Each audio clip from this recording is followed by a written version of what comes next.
नमस्कार। कभी सोचा है कि जिस जमीन पर हम खड़े हैं वो हमारे जीने, खाने और यहाँ तक कि हमारे सोचने के तरीके को कैसे तय करती है? चलिए आज इसी सवाल की तह तक चलते हैं। हमारे ग्रह के बनने से लेकर हमारी अलग-अलग संस्कृतियों की इस दिलचस्प कहानी तक। तो सवाल यही है, हमारे पहाड़, हमारी नदियाँ, हमारे रेगिस्तान ये सिर्फ नक्शे पर बनी लकीरें नहीं हैं। असल में यही हमारी कहानियों को, हमारी परंपराओं को और हाँ, हमारी पहचान को भी गढ़ते हैं। आइए देखते हैं कि ये सब होता कैसे है। तो इस सफर की शुरुआत करने के लिए सबसे पहले हमें उस स्टेज को समझना होगा जिस पर ये सब कुछ होता है। मतलब कि चलिए देखते हैं कि हमारी पृथ्वी किन बुनियादी चीजों से बनी है जो यहाँ जीवन को मुमकिन बनाती हैं। सोचिए, हमारी धरती ना 4 बड़े सिस्टम से मिलकर बनी है जो एक दूसरे से जुड़े हुए हैं। स्थलमंडल, ये वो जमीन है जिस पर हम चलते हैं। जलमंडल यानी सारा पानी समंदर से लेकर नदियों तक। और वायुमंडल, जो हवा की एक चादर की तरह हमें घेरे हुए हैं। और जहां ये तीनों मिलते हैं ना, बस वहीं बनता है जीवमंडल, जीवन का वो कमाल का और बहुत ही नाजुक जोन। अब ये बात बड़ी मजेदार है कि जिस हवा में हम सांस लेते हैं उसमें 78% तो नाइट्रोजन है, और वो ऑक्सीजन जिस पर हमारी जिंदगी टिकी है वो असल में सिर्फ 21% ही है। ये हमें प्रकृति के नाजुक संतुलन की याद दिलाता है।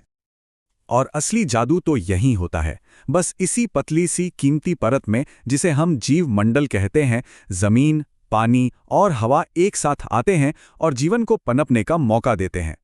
हमारी पूरी दुनिया, हमारा हर एक अनुभव बस इसी नाजुक से दायरे में सिमटा हुआ है। अच्छा, तो हमने ये तो समझ लिया कि हमारा ग्रह बना कैसे है, पर इतनी बड़ी दुनिया में कोई अपना रास्ता कैसे खोजे?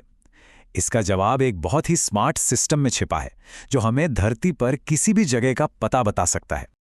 इसे ऐसे समझिए जैसे पूरी धरती पर एक अदृश्य सीढ़ी लगी हो। अक्षांश रेखाएं उस सीढ़ी के डंडे हैं जो पूरब से पश्चिम की ओर जाते हैं। बीचों बीच 0 डिग्री पे है भूमध्य रेखा यानी इक्वेटर। ये है हमारी सीढ़ी का मेन डंडा। और जैसे जैसे आप उत्तर या दक्षिण की तरफ बढ़ते हैं, आप पता लगा सकते हैं कि आप भूमध्य रेखा से कितनी दूर हैं। अब आते हैं देशांतर पर, और इसके लिए एक संतरे के बारे में सोचिए। जैसे संतरे की फाके ऊपर से नीचे तक यानी एक ध्रुव से दूसरे ध्रुव तक जाती हैं, ठीक वैसे ही देशांतर रेखाएं होती हैं। ये हमें बताती हैं कि हम प्राइम मेरिडियन, जो कि 0 डिग्री लाइन है, से कितनी दूर पूरब या पश्चिम में हैं। तो मतलब अक्षांश बताता है कि हम ऊपर नीचे यानी उत्तर दक्षिण में कहाँ हैं, और देशांतर बताता है कि हम दाएं बाएं यानी पूरब पश्चिम में कहाँ हैं। जब ये दोनों मिल जाते हैं तो हमें धरती पर किसी भी जगह का एकदम सटीक पता मिल जाता है।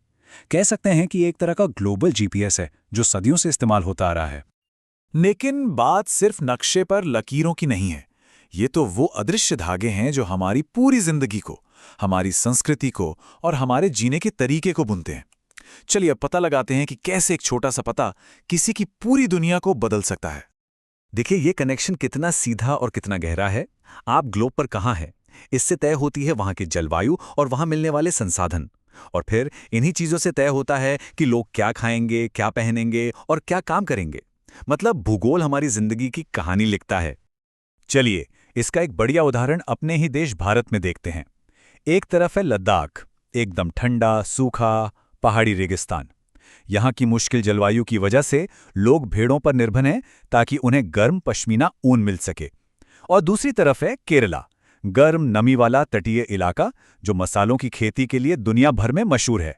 सोचिए, 2 अलग अलग भूगोल और 2 बिल्कुल अलग जिंदगियां। चलिए अब इन बड़ी बड़ी बातों को एक छोटी सी लेकिन बहुत गहरी कहानी से समझते हैं। ये कहानी है 2 लड़कों की जिनका नाम तो एक ही है, समीर, पर जिनकी दुनियाएं एक दूसरे से बिल्कुल जुदा हैं।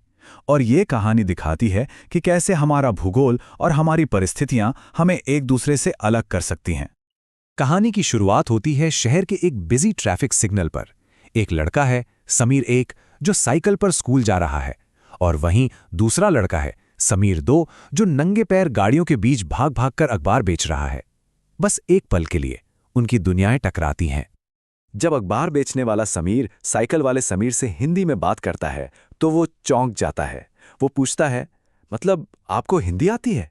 पर आप तो बड़े बड़े अंग्रेज लगते हैं। सोचिए, सिर्फ एक लाइन में उनकी दुनियाओं का फर्क साफ दिख जाता है। और जैसे जैसे उनकी बात आगे बढ़ती है, एक और परत खुलते है। अखबार वाला समीर बताता है, मैं एक मुस्लिम समीर हूं। तो अब सिर्फ भाषा या क्लास का नहीं, बल्कि धर्म का फर्क भी सामने आ जाता है, जो उनके जिंदगी के अनुभवों को और भी अलग बनाता है। तो यहां हम उनकी दुनियाओं का फर्क साफ साफ देख सकते हैं। एक समीर अंग्रेजी बोलता है, दूसरा हिंदी। एक हिंदू है, दूसरा मुस्लिम। एक स्कूल जाता है, दूसरा अखबार बेचता है। ये सिर्फ अलग अलग जानकारी नहीं है, ये अलग अलग जिंदगियां हैं, अलग अलग मौके हैं जो उनकी परिस्थितियों ने तय किए हैं। और यहीं पर एक बहुत जरूरी बात समझनी होगी, विविधता और असमानता के बीच का फर्क। दोनों समीरों की अलग अलग भाषाएं और धर्म, ये तो भारत की खूबसूरत डाइवर्सिटी या विविधता का हिस्सा है। लेकिन एक का स्कूल जाना और दूसरे का काम करना, ये विविधता नहीं है, ये है असमानता, मौकों की कमी। पर इतनी सारी अलग अलग कहानियों के बावजूद हम सब एक ही बड़े चित्र का हिस्सा हैं। हमारी संस्कृतियां, हमारा इतिहास, ये सब ऐसे धागे हैं जो हमें आपस में जोड़ते हैं, भले ही हम कितने ही अलग क्यों ना हो। ये तस्वीरें भारत की इसी अविश्वसनीय सच्चाई को दिखाती हैं। एक ही देश में लद्दाख के शांत पहाड़ों से लेकर दिल्ली की भागती दौड़ती सड़कों तक सब कुछ एक साथ मौजूद है। यहाँ केरल के किसान भी हैं और समीर जैसे बच्चे भी। ये सब मिलकर ही तो इस देश की तस्वीर पूरी करते हैं। तो आखिर में हम इसी सवाल पर आकर रुकते हैं। अगर हमारा भूगोल हमारी कहानी का पहला पन्ना लिखता है, तो बाकी की कहानी कौन लिखेगा? इसका जवाब है हम सब।